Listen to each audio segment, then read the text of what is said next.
Welcome to PLU. I'm so glad you are here, and we look forward to getting to know you.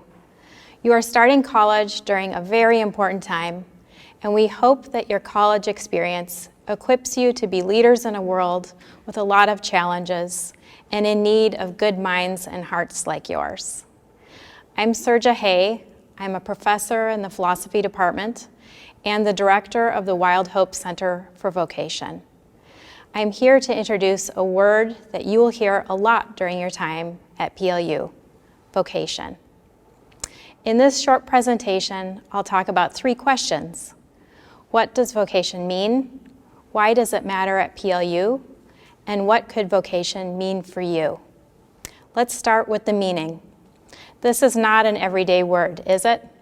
In fact, maybe you've never heard it before today. Some of the definitions you may be more familiar with and related to the word vocation are words like calling and purpose, career, or passion. These are more recognizable words. Perhaps some of you might have heard that vocation is a call to religious service, to the clergy, or to the church. Some of you might have heard it used synonymously with job training, as in vocational technical school or a trade.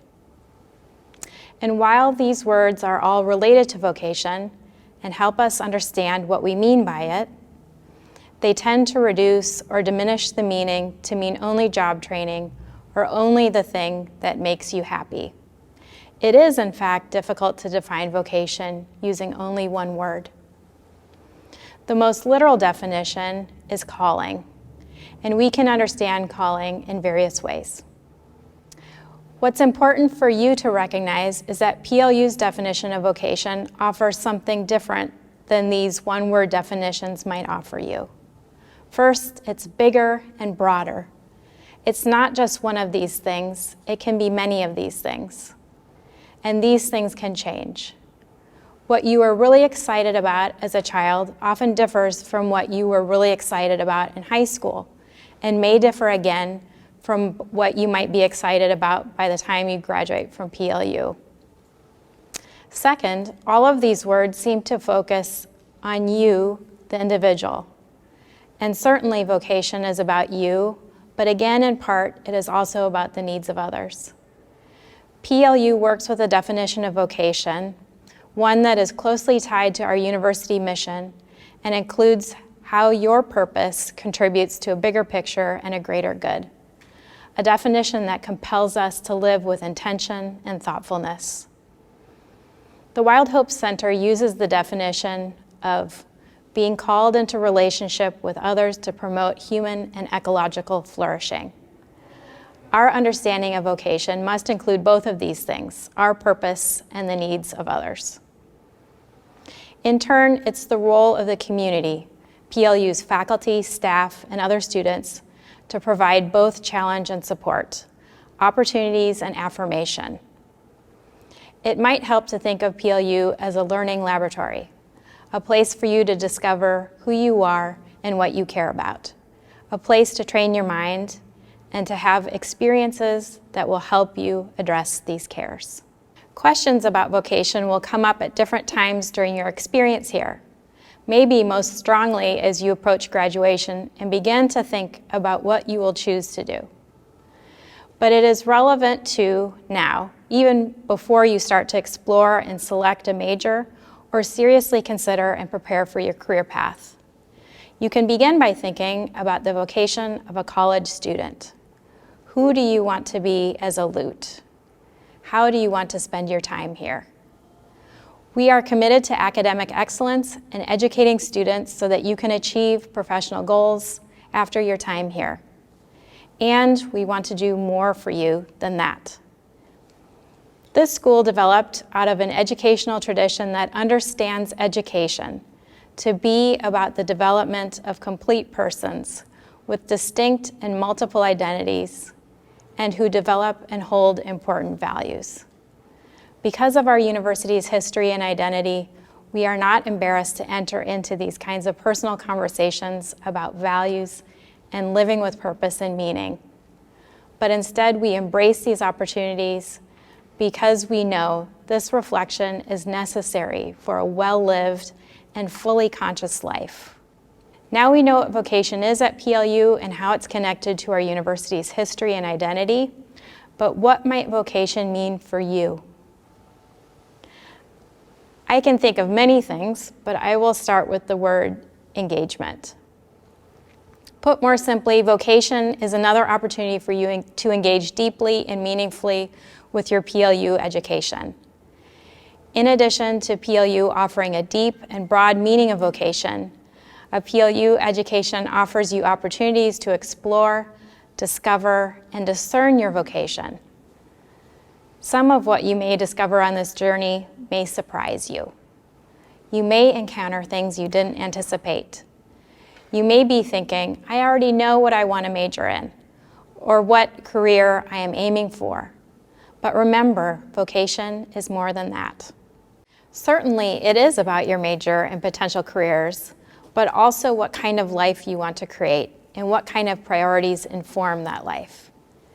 PLU offers you specific academic pathways that you may feel called or drawn to, and additional opportunities for you to continue to discover who you are, what kinds of values you have, and what kind of future you want to be a part of creating. We invite you to look and listen for these opportunities in various ways, even though this fall may not be the experience you anticipated having. Classes may be held in unfamiliar formats like blended or online. Leadership and co-curricular opportunities will look different and include virtual ways to participate. Even so, we encourage you to continue to look for these opportunities. Take a risk. Have a hard conversation with somebody. Have a conversation with someone who disagrees with you or who is not like you. All of these things are part of what it means to be in college. Next, let me introduce you to some fabulous students working with us at the center this year. First, we have Becca Mckinley, a senior and a social work major. Second, we have Raina Lefebvre-Clark, a senior and a nursing major. Third, we have Emma Christensen, a junior and a music education major. You can expect to hear more about opportunities related to vocation from these three students in the coming year. Next, we want to turn it over to your JAM group leaders. They will play for you 2 lute talks. The first is from a fellow lute, Andrew Larson, class of 2015, and he talks about the 10 moments during his time at PLU that he had no idea what he was doing. His words, not mine. And illustrates how discerning vocation is not a straight line, but more of a journey.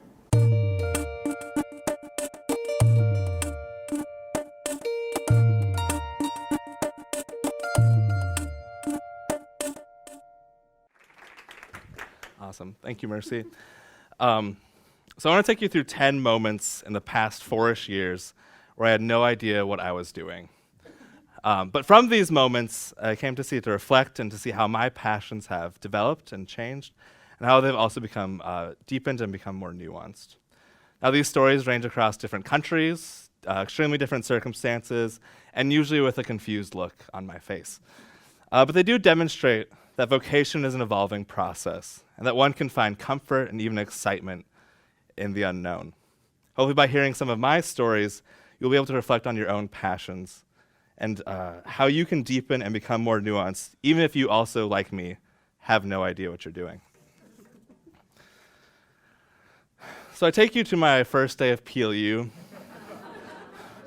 eager and giddy, looking like a child with no beard, probably wearing orange Crocs.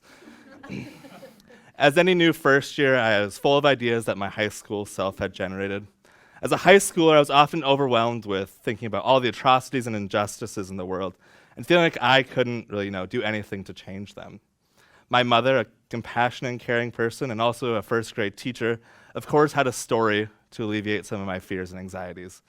A story about a starfish. You might know this story, where there's actually dozens of starfish stranded on a beach, and there's a singular person going by, picking them up, throwing them back into the ocean, even to the confusion to the onlookers. Knowing he could never throw all the starfish back into the ocean, but it made a small difference in each starfish he picked up and plopped back into the sea. But that left me with some questions. Who would be my starfish in college? How would I make a difference in my community? What sort of things would I have to study to affect change? I wasn't sure, but as a confident high school senior, I decided to come up with a life plan anyways, and thought that I'd become a doctor and study biology, since an 18-year-old has a good grasp of what they want to do with the world. Doctors, to me, seemingly was the perfect answer to my conundrum. They got paid decently well, so they could use their own financial resources to help others, while also having a tangible impact through the health and medicine and care that they can provide. Great, I had life figured out.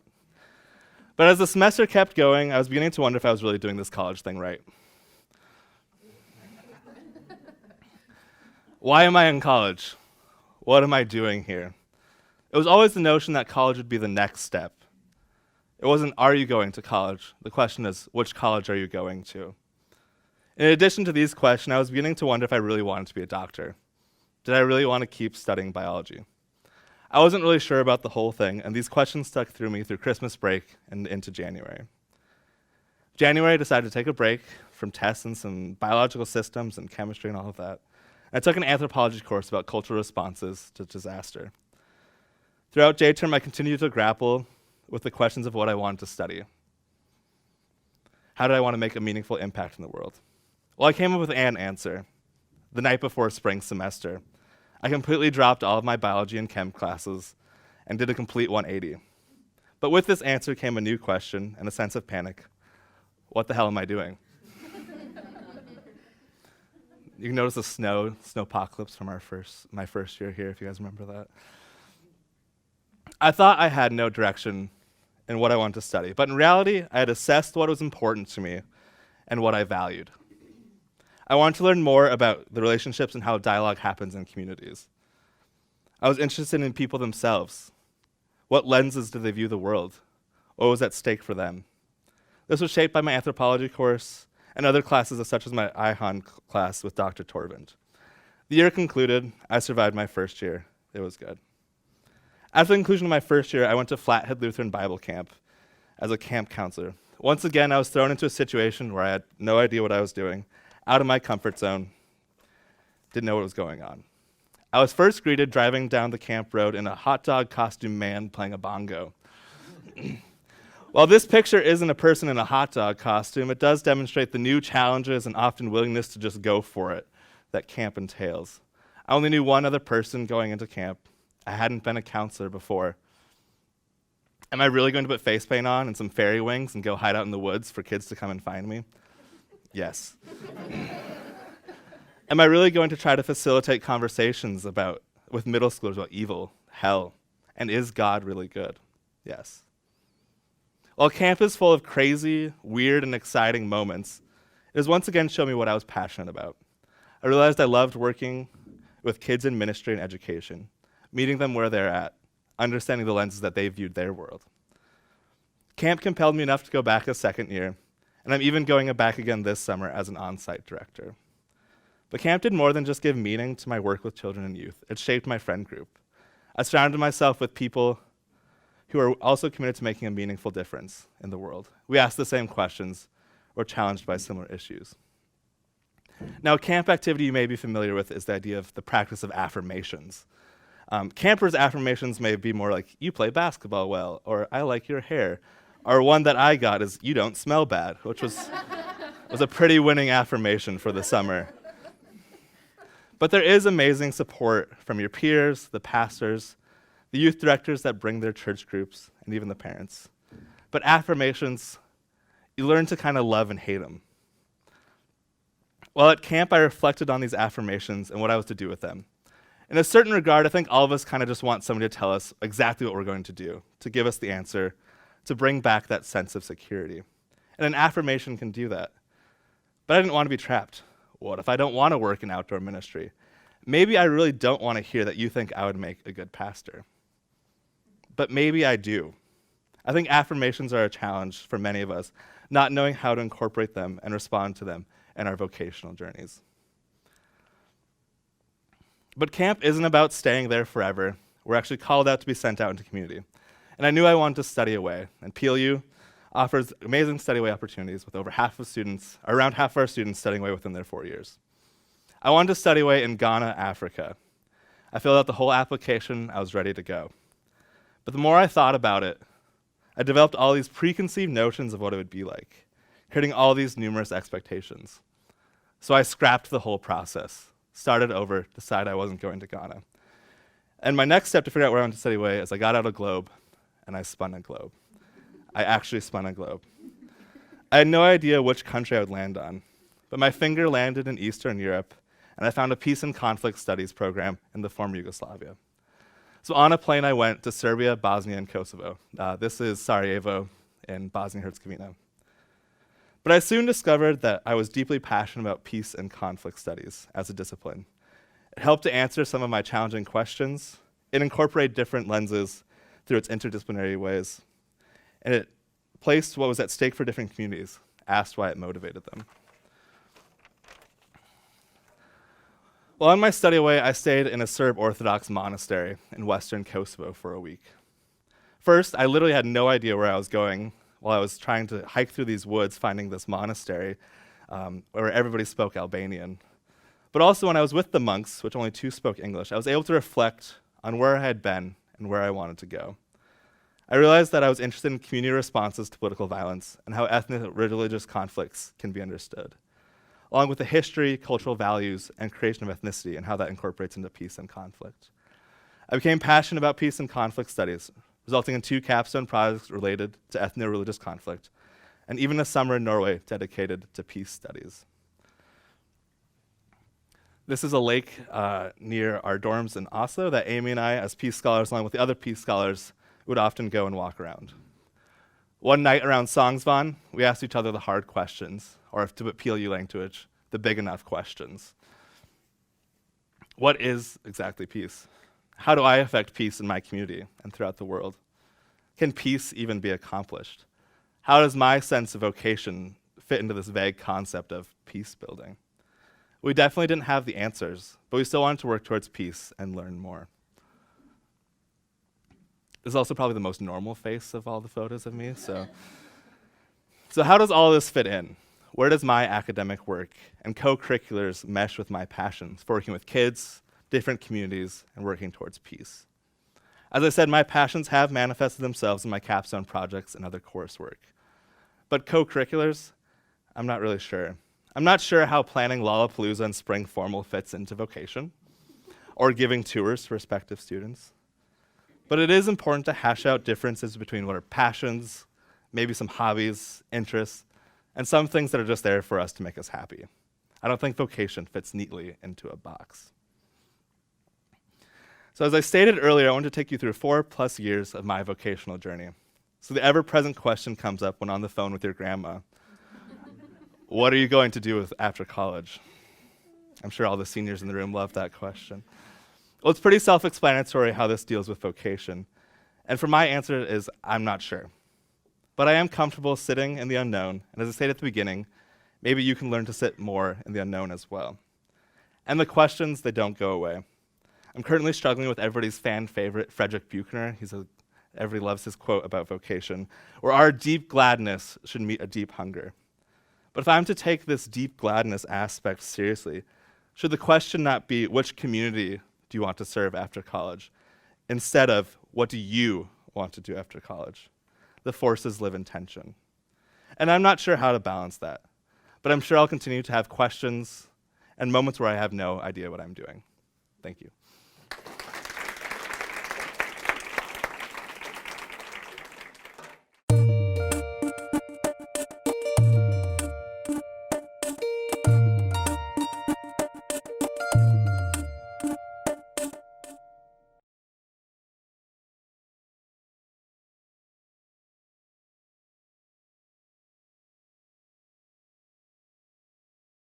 The second video is from a former community director, Mercy Daramola.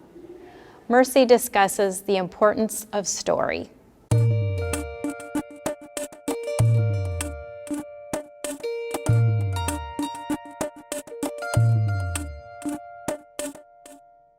Okay, cool. So my little talk is, why do stories matter?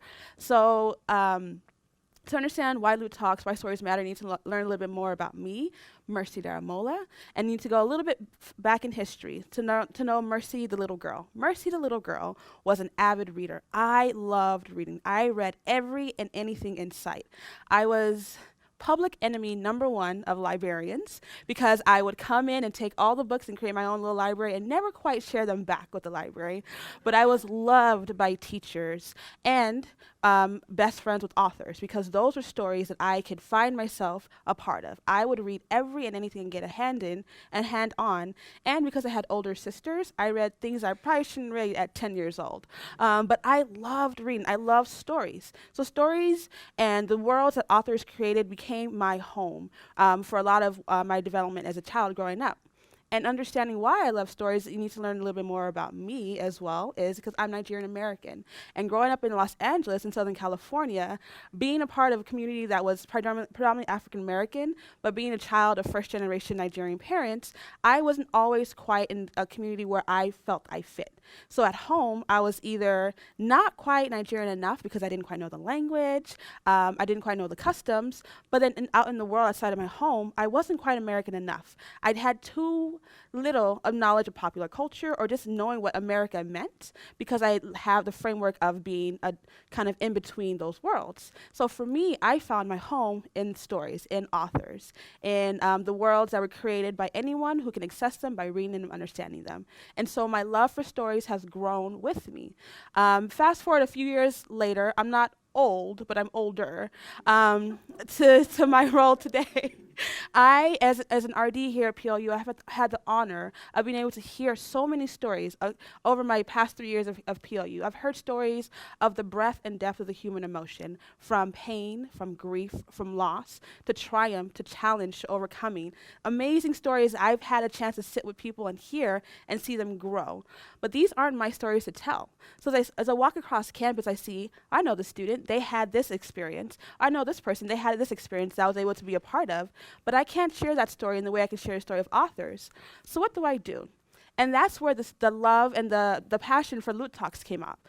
It's our store version of TED Talks, but it's also an opportunity for me to have the people within the PLU community share their stories. There's so many stories of people that walk among us that we might not know, and this is a venue of being able to share just a little bit about the passions that bring us to where we are today.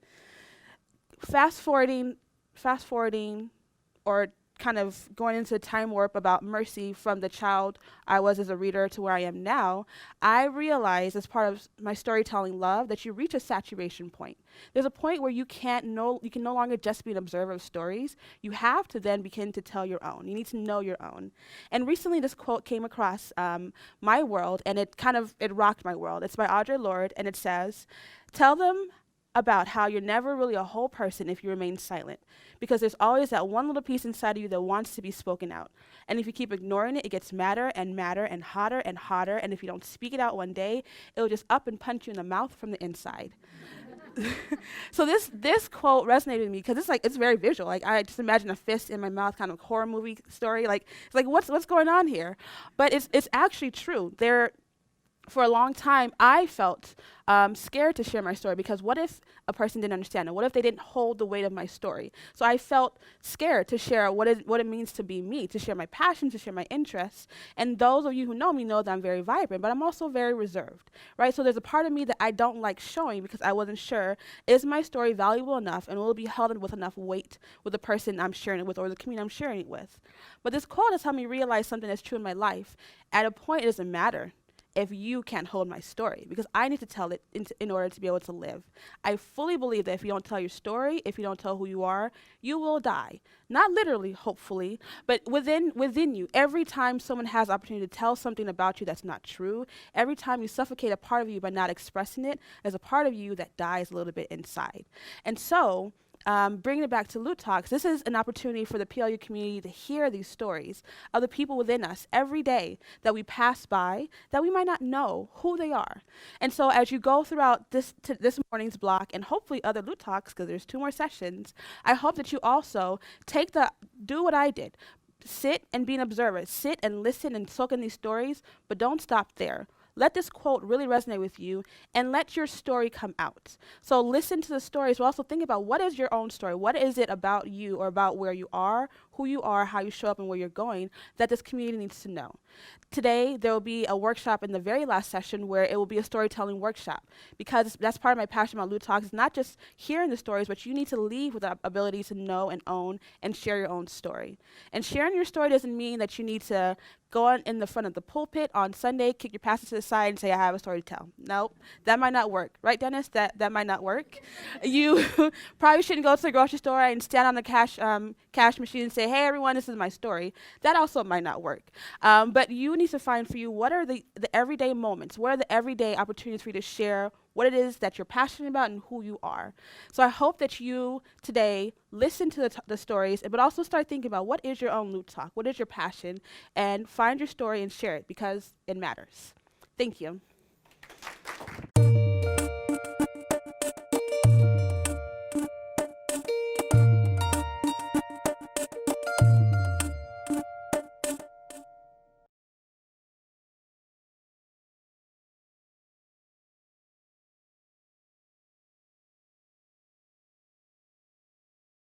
To close our time together, we have a brief activity.